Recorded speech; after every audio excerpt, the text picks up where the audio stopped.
Okay guys, it's Chris. I'm out here looking at this electrical job in East Germantown section of Philadelphia. And we're just looking at the service wire outside as it comes in. Everything seems to be in pretty good shape with it. It's a 100 amp cable, it's newer, so I'm sure we can keep that. It seems like it has a much older meter panel than I'm used to, so probably gonna have to replace the meter socket. And I'm gonna go ahead and say replace the panel, because it's an older panel and it has these old-fashioned type of breakers in it. So if you think these breakers are okay and we can leave them, then you know, we can go ahead and do it. If you can work with these, keep in mind we will have to add some circuits, most likely some dedicated lines for the kitchen, GFIs, microwave, the second floor bathroom, etc. So you can see it has electric here already. We're probably going to add a dryer outlet.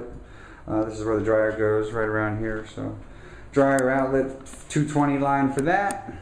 And basically check out all the rest of the electric in the house. Usually in the basement we'll do fluorescent lights. This is a you know, old work box with I don't know, pigtail tied to it. This one we can go ahead and probably put 1 or 2 fluorescent lights in here, whatever you think is necessary to light it up. This is the laundry area. We want to make it nice and bright. Also outside on these jobs, I want everything on the whole job included in the electrical. So you can see what's going on here with the MC cable going to the rear exterior light. We probably want to put a nice motion light, maybe 2 of them, one on the side, one on the back. Nice quality light fixture in the front. Also we have a guess you could say a miniature powder room here in the basement, so you need some kind of lighting in here. It's kind of a low ceiling, so I don't know what you could suggest. Maybe we'll put a vanity light, move the mirror down, put a vanity light, something like that, something simple. And I'm not sure if it has a outlet or a GFI in here, but I doubt we really need one. So it's just a powder room. So let's take a look through the rest. You can see it already has fluorescent lighting on the ceiling.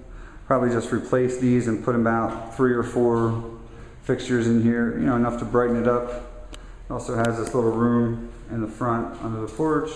Same thing in here. Puts some kind of a light. I'd recommend, I guess, a fluorescent 2-bulb 4-foot fixture, like the rest. So take a look through here. One thing kind of tough about this basement, I guess, is that you can see some electrical running here. That it's kind of closed up, so you know, over time looks like they've been running some electric on top of the walls. So you know, I guess that's, if that's legitimate, we can do that to code, that's fine. So there's an outlet back here, and that's about it down here in the basement. Let's go upstairs and see what's going on in the kitchen and the first floor. Okay guys, we're in the kitchen here. And you can see there's already a fridge circuit, it seems like here. We're going to add a dishwasher, so probably going to need another dishwasher circuit. Always need an outlet behind the stove. And up in the cabinet here, a dedicated or semi-dedicated microwave line. These microwaves draw a lot of power. And that's about it. We're going to need at least 2 countertop GFIs, and it looks like they're already here. I mean, these guys went outlet crazy, so this layout's pretty much going to stay the same. So this seems like what it has here would be acceptable. I'd like to get them to the same height level wise. I'm not really sure if they are or not, but seems like one's higher than the other, but that might just be an illusion.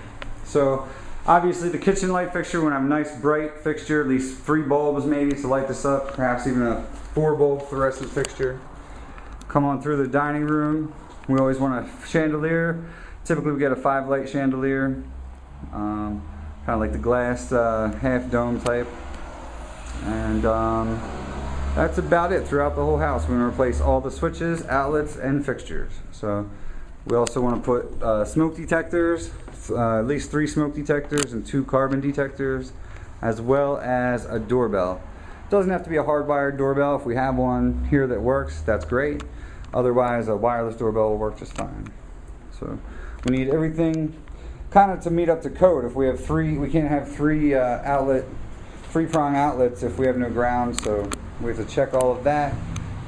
Make sure the polarity is correct. Make sure everything's grounded. If it's not, replace it with a 2 If we can't add a ground to it, we want to replace it with a 2-prong outlet.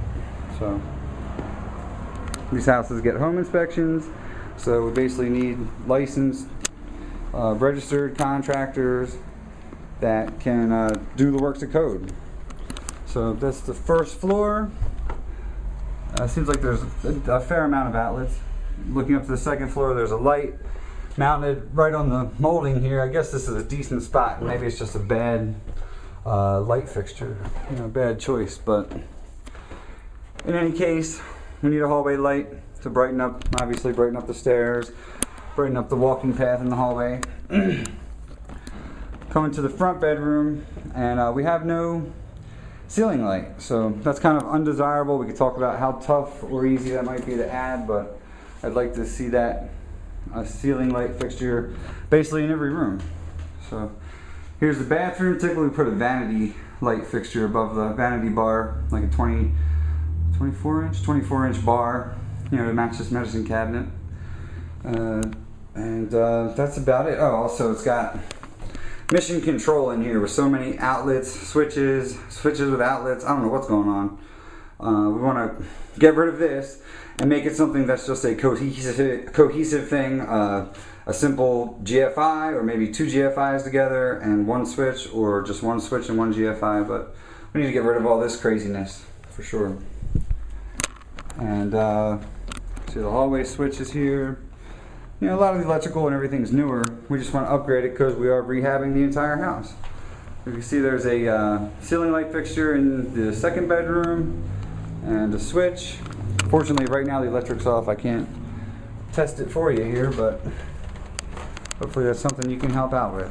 Here's the third bedroom that has a ceiling light fixture. So we need to add a ceiling light in the front bedroom only, the master bedroom.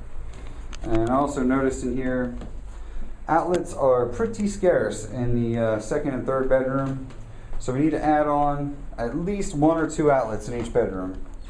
For example, this bedroom only has 1 outlet, which is pretty bad, and I think the second bedroom here only has 1 outlet.